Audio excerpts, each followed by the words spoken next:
ನೀವಿನ್ನು ನಿಮ್ಮ ಡೈಮಂಡ್ ಕನ್ನಡ ಟಿವಿಗೆ ಸಬ್ಸ್ಕ್ರೈಬ್ ಆಗಿಲ್ಲವೇ? ಹಾಗಿದ್ದರೆ ಸಬ್ಸ್ಕ್ರೈಬ್ ಬಟನ್ ಮೇಲೆ ಕ್ಲಿಕ್ ಮಾಡಿ ಹಾಗೂ ನಮ್ಮ ಹೊಸ ವಿಡಿಯೋಸ್ ಅಪ್ಲೋಡ್ಗೋಸ್ಕರ ಪಕ್ಕದಲ್ಲಿ ಕಾಣುವ ಬೆಲ್ ಬಟನ್ ಮೇಲೆ ಕ್ಲಿಕ್ ಮಾಡಿ. ನಮ್ಮ ಎಲ್ಲ ವಿಡಿಯೋಸ್ಗಳನ್ನು ಲೈಕ್ ಮಾಡಿ, ಶೇರ್ ಮಾಡಿ ಹಾಗೂ ಕಮೆಂಟ್ ಮಾಡಿ.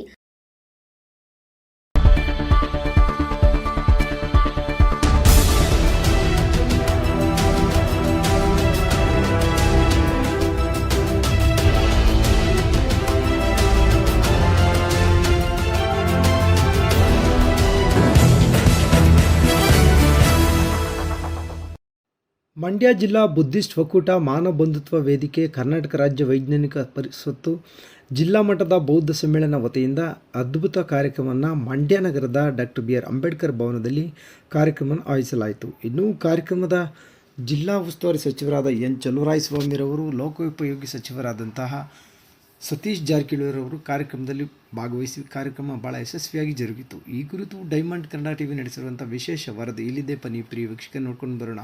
ಮಳವಳ್ಳಿ ಭಗವಾನ್ ಬುದ್ಧ ಮಹಾಶಿಕ್ಷಣ ಸಂಸ್ಥೆಯ ಸಂಸ್ಥಾಪಕರಾದಂಥ ಎಮ್ದೂರು ಸಿದ್ದರಾಜರವರು ಭಾಳ ವಿಶೇಷವಾಗಿ ಭಗವಾನ್ ಬುದ್ಧರವರ ಚಿಂತನೆಗಳು, ಆಲೋಚನೆಗಳು ಕುರಿತು ಭಾಳ ವಿಶೇಷವಾಗಿ ಪ್ರಧಾನ ಭಾಷಣ ಮಾಡುವುದರ ಮುಖಾಂತರ ಕಾರ್ಯಕ್ರಮಕ್ಕೆ ಮೆರುಗು ತಂದಿದ್ದಾರೆ. ಸೊ ಅವರು ಮಾತನಾಡಿರುವಂಥ ಅದ್ಭುತವಾದಂಥ ಭಾಷಣಗಳ ತುಣುಕುವನ್ನು ಡೈಮಂಡ್ ಕನ್ನಡ ಟಿವಿ ಚಿತ್ರೀಕರಣ ನಡೆಸಿದೆ. ಸೊ ಬನ್ನಿ ಪ್ರಿಯ ವೀಕ್ಷಕರೇ, ಏನೆಲ್ಲ ಮಾತನಾಡಿದ್ದಾರೆ ಅನ್ನೋ ಸಂಪೂರ್ಣ ಅಪ್ಡೇಟ್ಸ್ ನಿಮಗೆ ಕೊಡ್ತೀವಿ.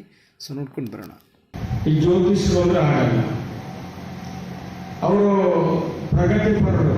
ದೇವರುಗಳ ಬಗ್ಗೆ ಅವರು ಕಳಿಸಿರುವಷ್ಟು ನನ್ನ ಅಭಿಪ್ರಾಯದಲ್ಲಿ ಭಗವಾನ್ ಅವರು ಡಾಕ್ಟರ್ ಸಿದ್ಲಿಂಗಯ್ಯನವರೇ ಕಳಿಸ್ತಾ ಇರೋದು. ಈಗಲೂ ಕೂಡ ಅವರೊಂದು ಕಥೆ ಹೇಳ್ತಾ ಇದ್ರು. ಜ್ಯೋತಿಷರ ಬಗ್ಗೆ ಹೇಳಿದ್ರು ನಮ್ಮ ದೊಡ್ಡಬೈರೇನವರು.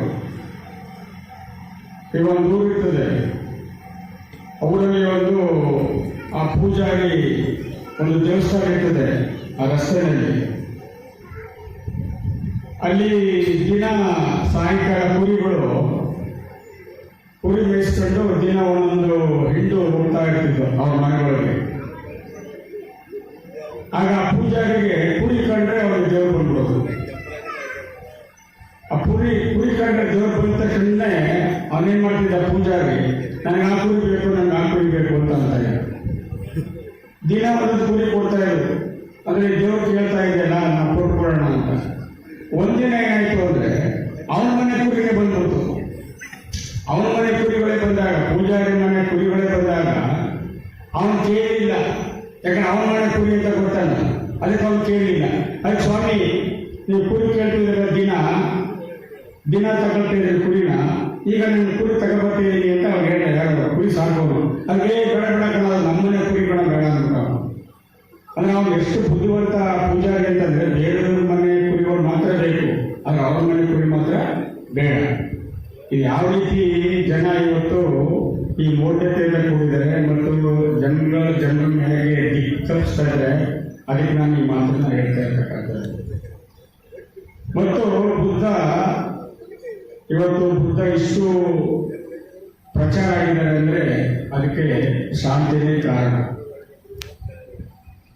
ಈಗ ಡಾಕ್ಟರ್ ಬಾಬಾ ಸಾಹೇಬ್ ಅಂಬೇಡ್ಕರ್ ಅವರು ಬುದ್ಧ ಧರ್ಮ ಸ್ವೀಕಾರ ಮಾಡಿದ್ರು ಅಕ್ಟೋಬರ್ 14, 1956ರಲ್ಲಿ 55 ಸ್ವೀಕಾರ ಮಾಡಿದ ಸಂದರ್ಭದಲ್ಲಿ ಬುದ್ಧ ಮಾಯ ಆಗ್ಬಿಟ್ಟಿದ್ದ. ನಮ್ಮ ಗುರುಗಳು ಚೆನ್ನಾಗಿ ಹೇಳಿದ್ರು, 1200 ವರ್ಷಗಳ ಕಾಲ ಬುದ್ಧ ಧರ್ಮ ಇತ್ತು, ಆದರೆ ಅದನ್ನ ಓಡಿಸ್ತವ್ರು ಯಾರು? ಆದರೆ ಅದನ್ನ ಪುನರ್ಜೀವನ, ಅದರ ಪುನರ್ಸ್ಥಾಪನೆ ಮಾಡಿದಂತ ಮಹಾನಾಯಕ ಡಾಕ್ಟರ್ ಬಾಬಾ ಸಾಹೇಬ್ ಅಂಬೇಡ್ಕರ್. ಇವತ್ತು ಅಂಬೇಡ್ಕರ್ ಅವ್ರನ್ನ ಅನೇಕರು ಸಂವಿಧಾನ ಬರೆದಿದ್ದಾರೆ, ಅವ್ರು ಬಿಡ್ರಿ ಅವರ ಎಸ್ ಸಿ ಜನಾಂಗಕ್ಕೆ ಬರ್ಬಿಟ್ಟಿದ್ದಾರೆ ಅಂತ. ಅದು ತಪ್ಪು. ಅನೇಕರು ಗೊತ್ತಿಲ್ಲ, ಡಾಕ್ಟರ್ ಬಾಬಾ ಸಾಹೇಬ್ ಅಂಬೇಡ್ಕರ್ ಅವರು ಮೊದಲು ಅವರು ರಾಷ್ಟ್ರ, ದೇಶ ಅಂಬೇಡ್ಕರ್ ಇರಬೇಕಾಗಿತ್ತು. ಅವರ ಆರ್ಟಿಕಲ್ ನಂಬರ್ 1 ಅಂತ ಇದೆಯಲ್ಲ, ಅದರ ಆರ್ಟಿಕಲ್ ನಂಬರ್ 1 ಅನುಚ್ಛೇದ 1 ಬರೆದಿರ್ತಕ್ಕಂಥದ್ದು ಭಾರತ, ಇಂಡಿಯಾ ಅಂತ ಹೆಸರು ಕೊಟ್ಟಿದ್ದಾರೆ. ಅನುಚ್ಛೇದ 1ರಲ್ಲಿ ಅವ್ರು SC STಗೆ ಅಂತ ಕೊಟ್ಟಿಲ್ಲ, ಮೀಸಲಾತಿಗೆ ಅಂತ ಕೊಟ್ಟಿಲ್ಲ, ಅಥವಾ ಮೀಸಲಾತಿಗಳಲ್ಲಿ ಭರ್ತಿ ಕೊಡಿ ಅಂತ ಕೊಟ್ಟಿಲ್ಲ. ಆದರೆ ಅವರಿಗೆ ರಾಷ್ಟ್ರದ ಪ್ರೇಮ ಎಷ್ಟಿತ್ತು ಅಂತಂದ್ರೆ ಅಪಾರ ಇತ್ತು ರಾಷ್ಟ್ರದ ಪ್ರೇಮ, ದೇಶ ಪ್ರೇಮ. ಹಾಗಾಗಿ ಅವರ ಆರ್ಟಿಕಲ್ ನಂಬರ್ 1 ಭಾರತ್ ಅರ್ಥಾತ್ ಇಂಡಿಯಾ ಅಂತ ಹೇಳಿದರು. ಆಮೇಲೆ ಕೆಲವು ಆರ್ಟಿಕಲ್ಗಳನ್ನ ಬಾಬಾ ಸಾಹೇಬ್ ಅಂಬೇಡ್ಕರ್ ಅವರು ದಲಿತರಿಗೆ ಮೀಸಲಿಟ್ಟಿರ್ತಕ್ಕಂಥದ್ದು. 395 ಆರ್ಟಿಕಲ್ ಅಲ್ಲಿ ಕೇವಲ 5 ಅಥವಾ 6 ಆರ್ಟಿಕಲ್ಗಳು ಮಾತ್ರ ದಲಿತರಿಗೆ ಕೊಟ್ಟಿರ್ತಕ್ಕಂಥದ್ದು. ಈಗ ಶಿಕ್ಷಣದಲ್ಲಿ ಮೀಸಲಾತಿ ಬೇಕು, ನೌಕರಿಯಲ್ಲಿ ಮೀಸಲಾತಿ ಬೇಕು,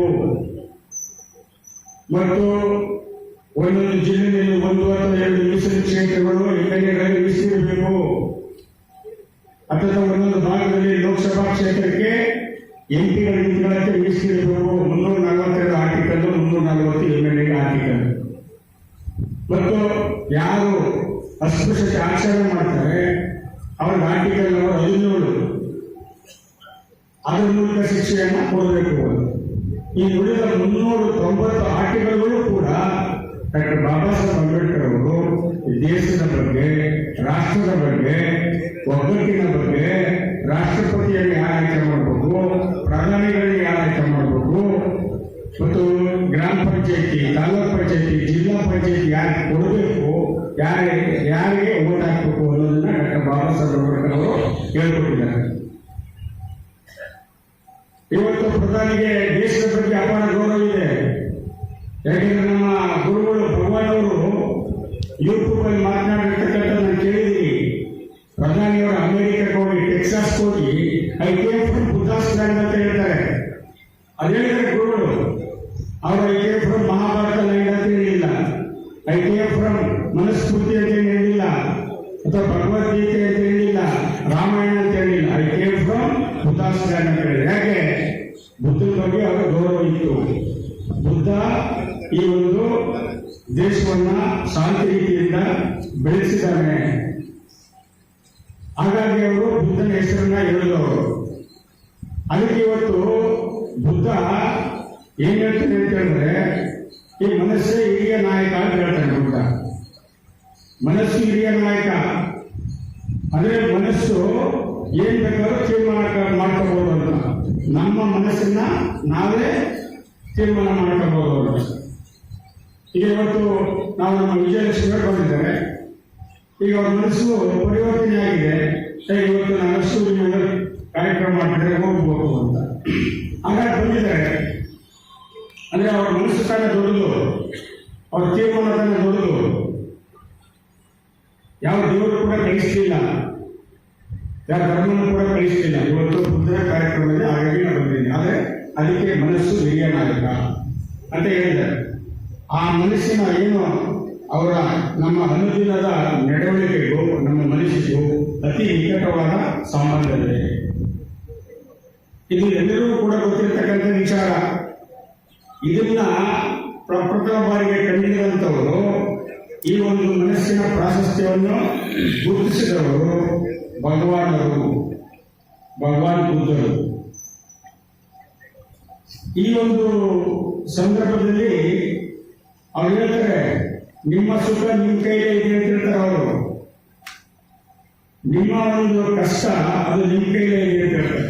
ತನ್ನ ಸುಖವನ್ನು ಬಯಸುವವನು ತನ್ನಲ್ಲಿ ಇರಬಹುದಾದ ಪ್ರದುಷ್ಟವಾದ ಮನಸ್ಸನ್ನು ಪ್ರಸನ್ನವಾದ ಮನಸ್ಸಿಗೆ ಪರಿವರ್ತನೆಗೊಳಿಸುವುದೇ ಆಗಿದೆ. ಇದು ಎಲ್ಲರಿಂದಲೂ ಸಾಧ್ಯ ಆಗುವ ಕಾರ್ಯ. ಈ ಪರಿವರ್ತನೆ ಆಗುವುದು ಹೇಗೆ ಎಂಬುದನ್ನು ಬುದ್ಧ ನಿಮ್ಮೆಲ್ಲರೂ ಕೂಡ ತಿಳಿಸಿದ್ದಾರೆ. ಅದು ಸತ್ಯ ತಾನೇ. ನಮ್ಮ ಸುಖ ನಮ್ಮ ಕೈಲೇ ಇದೆ, ನಮ್ಮ ಕಷ್ಟ ನಮ್ಮ ಕೈಲೇ ಇದೆ. ನನಗೆ ಅನೇಕ ಕೆಲವರು ನಾನು 70,000 ಹೋಗ್ತಾ ಇದ್ದೀನಿ ಅಂತ ಹೇಳ್ತಾರೆ. ಈ ಒಂದು ಬೌದ್ಧ ಸಮ್ಮೇಳನದಲ್ಲಿ ಭಾಗಿರತಕ್ಕಂಥ ಎಲ್ಲ ಉಪಾಸಕರು ಮತ್ತು ಬುದ್ಧನ ಅನುಯಾಯಿಗಳು, ಅಂಬೇಡ್ಕರ್ ಅವರ ಅನುಯಾಯಿಗಳು, ಬಸವಣ್ಣವರ ಅನುಯಾಯಿಗಳು ಎಲ್ಲರೂ ಕೂಡ ಈ ಬುದ್ಧನ ಮಾರ್ಗದಲ್ಲಿ ನಡಿಬೇಕು ಮತ್ತು ಇವರೊಂದು ಶಾಂತಿಯ ದೂತರು ಅಂತ ಕೂಡ ಹೇಳ್ತಾರೆ. ಹಾಗಾಗಿ ಶಾಂತಿ ಎಲ್ಲಿ ನೆಲೆಸುತ್ತೋ ಆ ದೇಶ ಇವತ್ತು ಶಾಂತಿ ರೀತಿಯಿಂದ ಇರ್ತದೆ. ಹಾಗಾಗಿ ಬುದ್ಧನ ಅನುಯಾಯಿಗಳಾದ ನಾವೆಲ್ಲರೂ ಕೂಡ ಆ ಬುದ್ಧನ ಮಾರ್ಗದರ್ಶನದಲ್ಲಿ ನಡಿಬೇಕು ಅಂತ ಹೇಳಿ ನಾನು ಈ ಮಂಡ್ಯ ಜಿಲ್ಲೆಯ ಜನತೆಯಲ್ಲಿ ನಾನು ಮನವಿಯನ್ನು ಮಾಡಿ ಬೌದ್ಧ ಮಹಾಸಭಾವನ್ನು ಪ್ರಥಮ ಬಾರಿಗೆ ಮಂಡ್ಯದಲ್ಲಿ ಆಚರಿಸಿದ್ದೇವೆ. ಭಾಳ ಯಶಸ್ವಿಯಾಗಿದೆ. ಏಕೆಂತಂದರೆ ಬುದ್ಧ ಗುರುವಿನ ವಿಚಾರಧಾರೆಗಳು ಇವತ್ತು ಜಗತ್ತಿಗೆ ಅನಿವಾರ್ಯವಾಗಿದ್ದಾವೆ. ಬುದ್ಧ ಅಂದರೆ ಬೆಳಕು, ಬುದ್ಧ ಅಂದರೆ ಜಾಗೃತಿ, ಬುದ್ಧ ಅಂದರೆ ಜ್ಞಾನ. ಬುದ್ಧನ ಪ್ರೀತಿ, ಕರುಣೆ, ಮಮತೆ, ಸಮತೆ ಇವೇ ಬುದ್ಧ ಧರ್ಮದ ಮೂಲ ತತ್ವಗಳು. ಇವತ್ತು ಜಗತ್ತಿಗೆ ಇವನ್ನ ನಾವು ಹೇಳಬೇಕಾಗಿದೆ. ಆ ಬುದ್ಧ ಹೇಳೋದು ಅದೇನೆ. ಈ ಜಗತ್ತಿಗೆ ಬೇಕಾಗಿರೋದು ಕರುಣೆ, ಪ್ರೀತಿ, ಮಮತೆ, ಸಮತೆ. ಇವು ಇದ್ದಿದ್ರೆ ಬೌದ್ಧ ಧರ್ಮದ ಮೂಲ ಅಡಿಪಾಯವೇ ಅವು. ಆಮೇಲೆ ಬುದ್ಧ ಹೇಳಿರೋದು ಅದಿಯೇ. ನಾವು ಬುದ್ಧನ ಅನ್ಯಾಯಗಳು ಅಂತ ಹೇಳ್ತೀವಲ್ಲ, ನಾವು ಪಾಲನೆ ಮಾಡಿರೋದು ಮಾಡಬೇಕಾಗಿರೋದು ಅದಿಯೇ. ಈ ಪಂಚಶೀಲಗಳನ್ನು ನಾವು ಜಗತ್ತು ಪಾಲನೆ ಮಾಡಿದ್ರೆ ಜಗತ್ತು ಯಾವುದೇ ಆಯುಧಗಳಿಲ್ಲದೆ ದೇಶ ಆಳ್ಬೋದು. ಈ ದಿವಸದ ಕಾರ್ಯಕ್ರಮ ಬಗ್ಗೆ ಏನು ಹೇಳ್ತೀವಿ? ಇವತ್ತಿನ ಕಾರ್ಯಕ್ರಮ ಭಾಳ ಯಶಸ್ವಿಯಾಗಿ ನಡೆದಿದೆ. 2 ಗೋಷ್ಠಿಗಳು ನಡೆದು ಅದರಲ್ಲಿ ಬುದ್ಧರ ವಿಚಾರಧಾರೆಗಳನ್ನು ಜನಕ್ಕೆ ತಿಳಿಸಲಾಯಿತು. ಆಮೇಲೆ ಚರ್ಚೆಗಳು ನಡೆದು ಆಮೇಲೆ ಬುದ್ಧರ ಏನು ಬುದ್ಧ ಮತ್ತು ಸ್ವಾಮಿ ವಿವೇಕಾನಂದರ ಚಿಂತನೆ ಬಗ್ಗೆ ಸ್ವಾಮಿ ವಿವೇಕಾನಂದರು ಏನೆಲ್ಲ ಅಭಿಪ್ರಾಯ ಇಟ್ಕೊಂಡಿದ್ರು ಅದನ್ನು ಕೂಡ ಇದರಲ್ಲಿ ವಿಚಾರವನ್ನು ಮಂಡನೆ ಮಾಡಲಾಯಿತು, ಅದನ್ನು ಹೇಳಲಾಯಿತು. ಮತ್ತು ಆ ಬುದ್ಧ ಧರ್ಮದ ಬಗ್ಗೆ ವಿಶೇಷವಾಗಿ ಬುದ್ಧ ಈ ಮನುಕುಲಕ್ಕೆ ಮಾಡಿದ ಮಹತ್ ತ್ಯಾಗಗಳು, ಸಾಧನೆಗಳು ಇವನ್ನು ಭಾಳ ವಿವರಿಸಿ ಇವತ್ತೆಲ್ಲ ಬಂದಿದ್ದ ಮಹನೀಯರು ಮತ್ತು ಏನು ಗೆಸ್ಟ್ಗಳು, ಅತಿಥಿಗಳು ಎಲ್ಲ ತಿಳಿಸ್ಕೊಟ್ಟಿದ್ದಾರೆ. ಮತ್ತು ಒಂಥರ ಇದು ಭಾಳ ಯಶಸ್ವಿಯಾದ ಒಂದು ಕಾರ್ಯಕ್ರಮ ಅಂತ ನಾನು ಹೇಳೋಕ್ಕೆ ಇಷ್ಟಪಡ್ತೇನೆ. 27/4/2025 ಮಂಡ್ಯ ಜಿಲ್ಲೆಯ ಬುದ್ಧಿಸ್ಟ್ ಒಕ್ಕೂಟದಿಂದ ವತಿಯಿಂದ ಬುದ್ಧ ಸಮ್ಮೇಳನವನ್ನು ಮಾಡಬೇಕು ಅಂತ ಒಂದು ಅಭಿಪ್ರಾಯ ವ್ಯಕ್ತವಾಗಿ ಎಲ್ಲ ತಾಲೂಕುಗಳು, ಮುದ್ದೂರು, ಮಂಡ್ಯ, KR-ಪೇಟೆ, ಶ್ರೀರಂಗಪಟ್ಟಣ, ನಾಗಮಂಗಲ ಎಲ್ಲ ತಾಲೂಕುಗಳಿಗೆ ಹೋಗಿ ಎಲ್ಲ ಪದಾಧಿಕಾರಿಗಳನ್ನು ಆಯ್ಕೆ ಮಾಡಿ ಈ ಒಂದು ಸಮ್ಮೇಳನವನ್ನು ಮಾಡಬೇಕು ಅಂತ ಒಟ್ಟಭಿಪ್ರಾಯ ಮೂಡಲಾಗಿ ಈ ದಿನಾಂಕವನ್ನು ನಿಗದಿ ಮಾಡಲಾಗಿ ಇಲ್ಲಿ ಪ್ರಪಂಚದಲ್ಲೆಲ್ಲ ಸಹ ಇಲ್ಲೂ ಸಹ ಹಳ್ಳಿಗಾಡರಲ್ಲಿ ಈಗಲೂ ಸಹ ಅಸ್ಪೃಶ್ಯ ಆಚರಣೆ ಜೀವಂತವಾಗಿದೆ. ಈ ಅಸ್ಪೃಶ್ಯ ಆಚರಣೆ ಜೀವಂತವಾಗಿ ಇರೋದರಿಂದ ಇದನ್ನು ಹೋಗಲಾಡಿಸೋಕ್ಕೆ ಒಂದೇ ಮಾರ್ಗ ಅಂದರೆ ಅದು ನಾವು ಬುದ್ಧ ಮಾರ್ಗ. ಬಾಬಾ ಸಾಹೇಬ್ ಅಂಬೇಡ್ಕರ್ ಅವರು ಯಾವ ಮಾರ್ಗದಲ್ಲಿ ಬುದ್ಧ ಮಾರ್ಗದಲ್ಲಿ ಹೋಗಿದ್ದಾರೆ ಆ ಮಾರ್ಗದಲ್ಲಿ ನಾವು ಹೋದರೆ ಇದುವರೆಗೂ ಸಹ ಅಧಿಕಾರ, ಹಣ, ಆಸ್ತಿ ಎಲ್ಲ ಕಳ್ಕೊಂಡಿದ್ದೀವಿ. ಅದನ್ನು ಮರಳಿ ಪಡಿಬೇಕಾದ್ರೆ ನಾವೆಲ್ಲ ಬುದ್ಧ ಧರ್ಮ ಒಂದೇ ಮಾರ್ಗ ಅಂತ ಬಾಬಾ ಸಾಹೇಬರು ರಾಜಮಾರ್ಗವನ್ನು ತೋರಿಸಿದ್ದಾರೆ. ಆ ರಾಜ್ಯ ಮಾರ್ಗದಲ್ಲಿ ಹೋಗಿ ಅಂತ ಜನಗಳನ್ನು ಎಚ್ಚರಿಸೋಕ್ಕೋಸ್ಕರ ಈ ದಿನ ಮಂಡ್ಯದಲ್ಲಿ ಅಂಬೇಡ್ಕರ್ ಭವನದಲ್ಲಿ ಸಮ್ಮೇಳನವನ್ನು ಆಯೋಜಿಸಿದ್ವಿ. ನಾವೆಲ್ಲರೂ ಸಹ ಈಗ ಕತ್ತಲೆ ಏನಿದೆ, ಕತ್ತಲೆ ಅಂದರೆ ಅಸ್ಪೃಶ್ಯ ಆಚರಣೆ, ಈ ಅಸ್ಪೃಶ್ಯ ಆಚರಣೆಯಿಂದ ಬೆಳಕಿಗೆ ಬರಬೇಕಾದ್ರೆ ನಾವು ಬುದ್ಧ ಧರ್ಮ ಮಾತ್ರ ಬುದ್ಧನ ಹಿಂದೆ ಹೋಗಬೇಕು ಅಂತೇಳಿ ನಾವು ಈ ಸಮ್ಮೇಳನ ಆಯೋಜಿಸಿದ್ವಿ. ಮತ್ತು ಎಲ್ಲ ಮಕ್ಕಳಿಗೆ ಶಿಕ್ಷಣವನ್ನು ಕೊಡೋದ್ರ ಮುಖಾಂತರ ಈ ವಿದ್ಯಾವಂತರನ್ನಾಗಿ ಮಾಡಿ ಅವರನ್ನು ಈ ಕುಲಕ್ಕೆ, ಮಾನವ ಕುಲಕ್ಕೆ ಉತ್ತಮ ದರ್ಜೆಯ ಪ್ರಜೆಯನ್ನಾಗಿ ಮಾಡಿ ಈ ಸಮಾಜವನ್ನು ಭಾರತವನ್ನು ಮುನ್ನಡೆಸುವಂತಹ ಯುವಕರನ್ನು ನಾವು ತಯಾರು ಮಾಡಬೇಕು ಅಂತ ಹೇಳಿ ಈ ಬುದ್ಧ ಸಮ್ಮೇಳನ ಏರ್ಪಾಡು ಮಾಡಿದ್ದೀವಿ. ಈ ಬುದ್ಧ ಸಮ್ಮೇಳನ ತುಂಬ ಯಶಸ್ವಿಯಾಗಿ ನೆರವೇರಿದೆ. ಈ ಯಶಸ್ವಿಯಾಗಿ ನೆರವೇರಿದ ಎಲ್ಲ ಅಭಿಮಾನಿಗಳಿಗೆ, ಬುದ್ಧ ಅನುಯಾಯಿಗಳು, ಅಂಬೇಡ್ಕರ್ ಅನುಯಾಯಿಗಳು ಸಹ ದೀರ್ಘದಂಡ ನಮಸ್ಕಾರವನ್ನು ತಿಳಿಸುತ್ತಾ ಈ ಎಲ್ಲರಿಗೂ ಸಹ ನಮಸ್ಕಾರವನ್ನು ತಿಳಿಸ್ತೀನಿ. ಜೈ ಭೀಮ್, ನಮೋ ಬುದ್ಧಯ, ಜೈ ಭೀಮ್. ಮಾನವ ಬಂಧುತ್ವ ವೇದಿಕೆ ಮತ್ತು ಕರ್ನಾಟಕ ರಾಜ್ಯ ವೈಜ್ಞಾನಿಕ ಸಂಶೋಧನಾ ಪರಿಷತ್ತು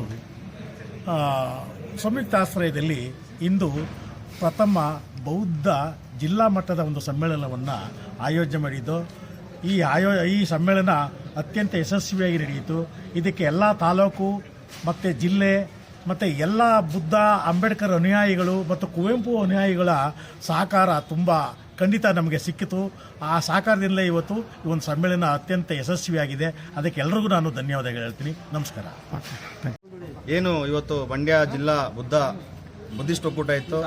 ಈ ಬುದ್ಧಿಸ್ಟ್ ಒಕ್ಕೂಟದಿಂದ ಮಾನವ ಬಂಧುತ್ವ ವೇದಿಕೆ, ಕರ್ನಾಟಕ ರಾಜ್ಯ ವೈಜ್ಞಾನಿಕ ಸಂಶೋಧನಾ ಪರಿಷತ್ ಈ ಸಂಘಟನೆಗಳ ಸಂಯುಕ್ತ ಆಶ್ರಯದಲ್ಲಿ ಇವತ್ತು ಪ್ರಥಮವಾಗಿ ಮಂಡ್ಯ ಜಿಲ್ಲೆಯಲ್ಲಿ ಒಂದು ವಿಶೇಷ ದಿನ ಅಂತಲೇ ಇವತ್ತು ಸ್ಮರಿಸ್ಬೋದು. ಯಾಕಂದರೆ ಇತಿಹಾಸದ ಹಿಂದೆ ನೆನೆಸ್ಕೊಂಡ್ರೆ ಮಂಡ್ಯ ಜಿಲ್ಲೆಯಲ್ಲಿ ಇಂಥದ್ದೊಂದು ಬೆಳವಣಿಗೆ ಆಗಿರಲಿಲ್ಲ. ಮೊನ್ನೆ ನಮ್ಮ ಜಿಲ್ಲಾಧ್ಯಕ್ಷರ ಶಿವಲಿಂಗಯ್ಯನವರ ನೇತೃತ್ವದಲ್ಲಿ ಮತ್ತು ನಮ್ಮ MC ಬಸವರಾಜರವರ ಗೌರವಾಧ್ಯಕ್ಷ ನೇತೃತ್ವದಲ್ಲಿ ಮತ್ತು ನಮ್ಮ ಸುನಂದ ಜಯರಾಮ್ರವರ ನೇತೃತ್ವದಲ್ಲಿ ಇವತ್ತು ಒಂದು ವಿಶೇಷವಾದ ಒಂದು ಉಪನ್ಯಾಸಗಳು ನಡೆದಿವೆ, ಗೋಷ್ಠಿಗಳು ನಡೆದಿವೆ, 2 ಗೋಷ್ಠಿಗಳು. ಈ ವಿಚಾರವಾಗಿ ಮಂಡ್ಯ ಜಿಲ್ಲೆಯಲ್ಲಿ ಇನ್ನು ಮುಂದಿನ ದಿನಗಳಲ್ಲಿ ಮರಳಿ ಮನೆಗೆ ಬುದ್ಧನ ಕಡೆಗೆ ಎಂಬತಕ್ಕಂಥ ಕಾರ್ಯಕ್ರಮಗಳು ಅತಿ ಹೆಚ್ಚಾಗಿ ನಡೀಲಿ ಎಂಬತಕ್ಕಂಥದ್ದು ನಮ್ಮ ಆಶಯ ಆಗಿದೆ. ಇನ್ನು ಎಲ್ಲ ನಮ್ಮ ಅಂಬೇಡ್ಕರ್ ಅನುಯಾಯಿಗಳು, ಬುದ್ಧನ ಅನುಯಾಯಿಗಳು ಮರಳಿ ಮನೆಗೆ ಸೇರಲಿ ಅನ್ನೋದು ನಮ್ಮ ಆಶಯ ಆಗಿದೆ. ನಮಸ್ಕಾರ. ಕೃಷಿ ಮೊದಲನೇ ಒಂದು ಜಿಲ್ಲಾ ಮಟ್ಟದಲ್ಲಿ ಸಮ್ಮೇಳನ ಆಗಿದೆ. ಬಹಳ ಖುಷಿಯಾಗಿರ್ತಕ್ಕಂಥದ್ದು ಅಂತಂದರೆ ನಾವು ನಿರೀಕ್ಷೆಗಿಂತ ಹೆಚ್ಚು ಜನ ಮಾಮೂಲಿ ಇದಕ್ಕೆ ಸಹಕಾರವನ್ನು ಕೊಟ್ಟು ಭಾಗವಹಿಸಿರ್ತಕ್ಕಂಥದ್ದೇ ಬಹಳ ಹೆಮ್ಮೆ ತರುವಂಥ ವಿಚಾರ. ಆದ್ರೂ ಇಂಥ ಥರ ಕಾರ್ಯಕ್ರಮ ಮಂಡ್ಯ ಜಿಲ್ಲಾ ತಾಲೂಕುಗಳಲ್ಲಿ ಗ್ರಾಮ ಪಂಚಾಯಿತಿಯ ಮಟ್ಟದಲ್ಲಿ ನಡೆದರೆ ಇನ್ನೂ ಒಂದು ಒಳ್ಳೆಯ ಸಂದೇಶ ಹೋಗುತ್ತೆ. ಎಲ್ಲರೂ ಕೂಡ ಬುದ್ಧನ ನಡೆಗೆ ಒಂದು ಮಾರ್ಗವನ್ನು ಅನುಸರಿಸುತ್ತದೆ ಅಂತ ಹೇಳ್ತಾ ನನ್ನ ಅಭಿಪ್ರಾಯ ತಿಳಿಸ್ತೀನಿ. ಸರ್ ನಿಮ್ಮ ಹೆಸರು? ನಾನು Malavalli taluk T L Nagaraja Talagodi sir. Thank you.